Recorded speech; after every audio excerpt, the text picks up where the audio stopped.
vissem na cruz eram considerados miseráveis e amaldiçoados. A cruz, até mesmo esse simples termo, não era pronunciado no meio dos judeus, pois para eles era desonroso pronunciar essa palavra. A cruz era mais terrível forma de castigo para um condenado.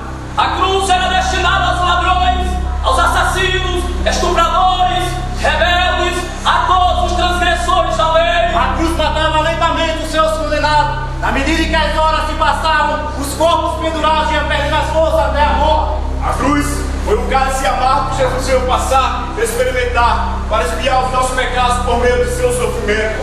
A cruz era lugar de suplício, era uma dura punição corporal, era a pior maneira de sentenciar uma pessoa. Mas, meus amados irmãos, a cruz não era de Cristo. A cruz era minha. A cruz era sua. A cruz era de Barrabás. A cruz era de Herodes. A cruz era de Pilatos. A cruz era dos filhos de Deus. A cruz era de soldados romanos. A cruz era dos judeus. A cruz era dos discípulos. A cruz era de Caifás. A cruz era dos gentios. A cruz era de Judas, o traidor. A cruz era dos apóstolos que estavam ao seu lado. A cruz era de toda esta humanidade. A cruz era desta igreja. A cruz era minha, era sua, era nossa.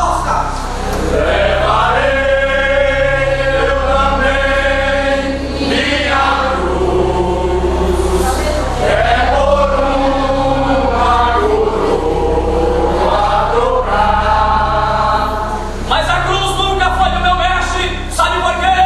Porque ele é o poder de Deus, sem mancha, imaculado, santo, sem pecado, justo, inocente, amoroso, protetor, regenerador, glorificador, doador, perfeito, Senhor, voluntário, Rei, Redentor. O homem que já viu ele, ele obedeceu ao seu Criador e deu ouvido à serpente, deixando o pecado entrar em seu coração.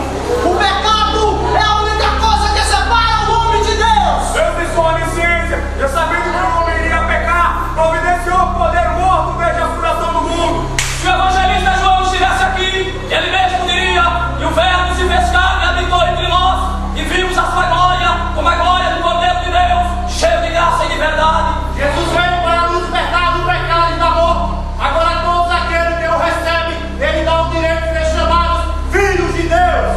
Ele passou pelo caminho chamado doloroso por nossa culpa. E fizeram